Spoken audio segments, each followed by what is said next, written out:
अर्श एक ऐसा तसव्वुर है जो कुरान और हदीस में बार बार आया है। अल्लाह ताला ने फरमाया कि वो अर्श पर मुस्तवी है, लेकिन सवाल यह है कि अर्श से नीचे क्या है?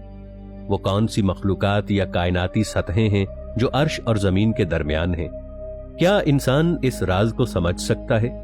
आज हम इसी पहलू पर बात करेंगे जहां ईमान, अक्ल और तजस्सुस सब इकट्ठे होते हैं। कुरान मजीद में इरशाद बारी ताला का मफहूम है वकान अर्शुहु अलल मा, यानी अल्लाह का अर्श पानी पर था।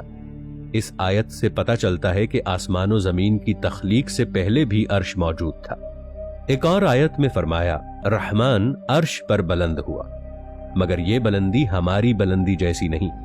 ये कैफियत इंसान की समझ से बाहर है। हम सिर्फ इतना जान सकते हैं कि अल्लाह की जात सब पर गालिब है और उसका अर्श उसकी बादशाही का मरकज है। अब सोचने वाली बात यह है कि अर्श के नीचे कौन है? कुरान के मुताबिक अर्श के नीचे कई दरजे हैं। सबसे पहले आसमान, फिर फरिश्तों के तबकात, फिर जिन्नात की दुनिया और आखिर में जमीन। बाज मुफस्सिरीन ये कहते हैं कि अर्श एक अजीम तख्त है जिसे फरिश्ते उठाए हुए हैं। इन्हें हामिलीन अर्श कहा जाता है।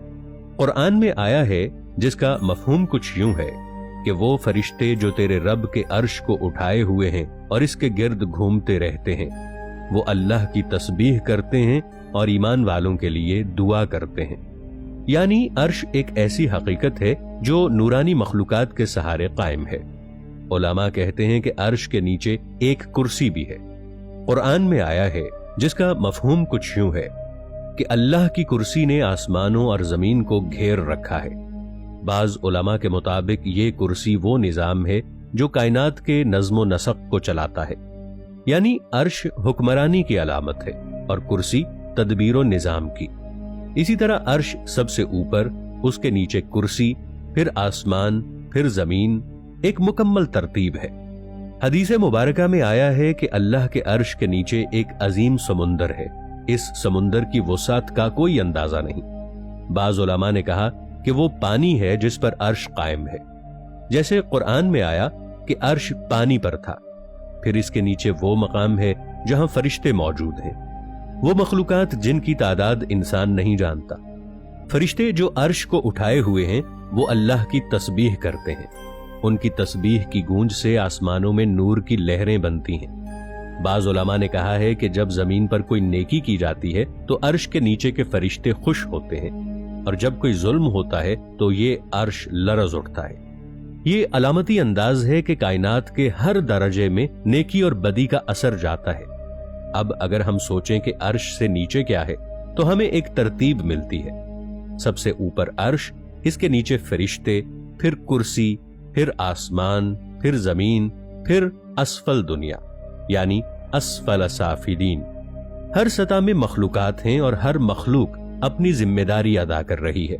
इंसान को जमीन पर रखा गया ताकि वो इम्तिहान दे। फरिश्ते आसमानों में तस्बीहात कर रहे हैं, जिन्नात जमीन के करीब दुनिया में बसते हैं और अर्श के फरिश्ते हुक्म बजा लाते हैं। कुछ उलमा का यह कहना है कि अर्श और कुर्सी महज मादी चीजें नहीं बल्कि ताकत और इल्म की अलामत है। यानी अर्श से मुराद अल्लाह की कुदरत, उसकी बादशाही और उसकी कायनाती हिकमत है। कुर्सी से मुराद उसका इल्म है। जैसा कि हदीस मुबारका में आता है कि अल्लाह का इल्म आसमानों जमीन को घेरे हुए है। अगर हम इसे अलामती तौर पर समझें तो अर्श से नीचे का मतलब होगा वो तमाम दुनियाएं जो अल्लाह के इल्म और कुदरत के तहत चल रही हैं। कुरान में एक और जगह आता है, अभी हम उन्हें आसमानों जमीन की वसतों में और खुद उनकी जातों में अपनी निशानियां दिखाएंगे, यहां तक कि उनके लिए बिल्कुल वाज़े हो जाएगा कि बेशक वही हक है। और क्या तुम्हारे रब का हर चीज पर गवाह होना काफी नहीं? यानी हम उन्हें अपनी निशानियां आफाक में भी दिखाएंगे और उनके अपने नफ्सों में भी। ये आयत इस तरफ इशारा करती है कि अर्श से नीचे की दुनिया में अल्लाह की निशानियां फैली हुई हैं, यानी आसमानों में, जमीन पर, समुंदरों में, हत्ता कि हमारे अपने वजूद के अंदर भी। कायनात एक जिस्म की तरह है। इसका दिल अर्श है, इसका दिमाग कुर्सी, इसके आज़ा जमीन और आसमान है। ये सब एक निजाम में जुड़े हुए हैं। हर हरकत, हर रोशनी, हर सदा सब अर्श के हुक्म से चलता है। اللہ की ذات इस सब से बाला तर है, मगर उसका हुक्म हर जगह जारी है।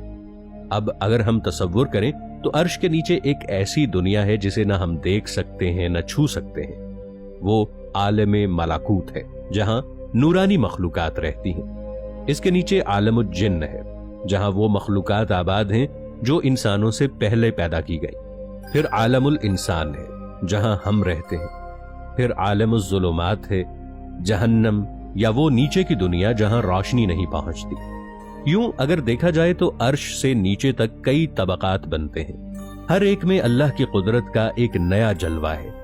एक रिवायत में आता है कि जब अल्लाह ने अर्श को पैदा किया तो वो बादल की तरह हिल रहा था। अल्लाह ने फरमाया ठहर जा, और वो फौरन हुक्म के ताबे हो गया। इससे अंदाजा होता है कि अर्श भी एक मखलूक है और हर मखलूक अल्लाह के हुक्म से कायम है। बाज़ उलमा ने लिखा है कि अर्श के नीचे के फरिश्ते अर्श से नूर लेते हैं और फिर वो नूर नीचे की दुनिया में पहुंचाते हैं। यही वो नूर है जो जमीन पर ईमान, इल्म और खैर की सूरत में जाहिर होता है।